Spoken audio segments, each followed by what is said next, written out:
Never. I've never imagined that. It's just because of our constitution that I've become a president. But I never imagined it. And there was a time in 2020 when they said I would contest for Zanzibar presidency. And I said, no, I'm not interested. So I've never imagined to be a president. It's just, it came by chance because of our constitution. But I'm ready to bear the burden. Yeah. How difficult is it? It is difficult and it is not. Yeah, when the government is correctly coordinated, then it's much easier to operate. And when it is fragmented, then you can imagine what will happen. Yeah, so I'm trying to build a coordinated government so that it can work for the people and for the development of the country. Yeah. You're the first female president of Tanzania. Do you think some people are not really ready to have a woman as the head of state? Typical of African culture, yeah. Some of them, yes, they don't believe. And it's not even African. You remember what happened in America when Madam Clinton was contesting. He reached a place where we thought she's going to be a president of America, and she couldn't. So it's not only Africa, it's the whole world.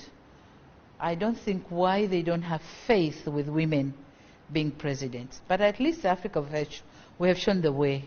Liberia, they had a woman president.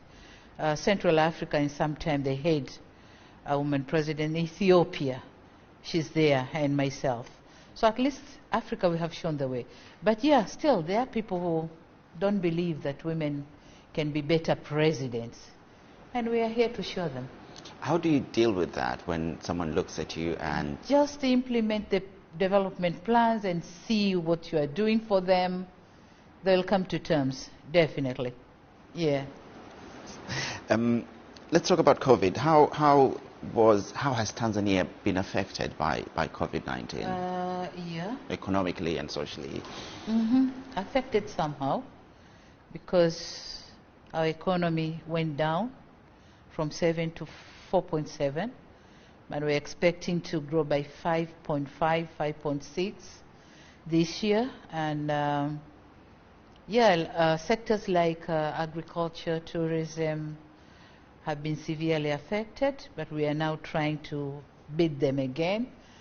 And we are moving. We have been affected, but we are moving. Yeah. You have introduced vaccinations, and there are people who are a bit skeptical. They're not sure about the vaccine. What do you have to tell them? You yourself had a jab. I myself have done it. And I told them, I'm a mother, I'm a grandmother, I'm a wife, I'm a president, and I'm the chief on command of the army in Tanzania. And I have decided to take the vaccination. So it's not that I want to kill myself. I don't want to expose myself to the danger. So if I did it, they should know that vaccinations are safe. They have to do it. And thank God they have listened to that. A lot of Tanzanians are now asking for vaccines, which I would like to submit my request to donors who are donating the vaccines, and to look at Tanzania. Thanks for the American government. They have given us around 1,058,000 vaccines, which we have started with them. And we hope more of them shall come from different donors. At the same time, we are preparing ourselves to buy the vaccines through the African Union, because we have a system in African Union where they buy the vaccines, and we, the countries, are buying from the African Union. So that's my plan.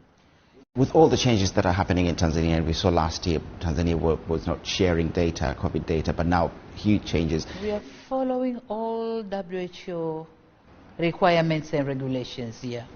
So can you assure people that Tanzania is safe to visit? Oh yes, oh yes. They're welcome. Tanzania is safe to visit. Tanzania, Tony Blair has been here. A day before yesterday, I had Undersecretary for Political Affairs from America.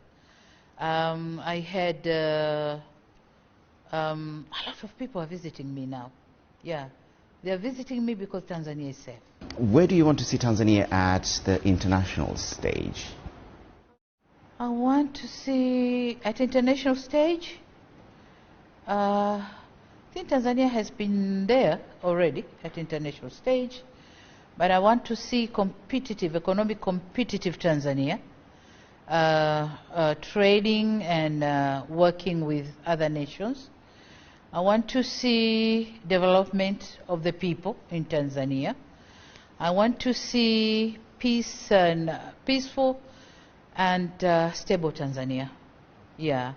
I want to see Tanzania with a democratic space. Yeah. Talking about democracy, is Tanzania a democracy? Very much democratic. It's a democratic country, very much democratic. We have opposition accusing you of, not being fair in terms of politics. How did you call them? Opposition. So they must oppose whatever. But Tanzania is very much democratic.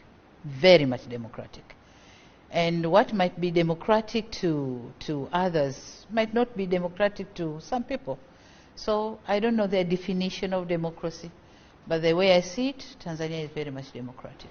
And when you came into power, you promised to meet the opposition political leaders. I'll meet them for sure. Do you know when you can? I'll meet them for sure. That's my promise. I'll meet them for sure. Yeah. And in terms of social media, people write a lot about you on social media. How do you deal with criticism? I like that. That's an offloading method.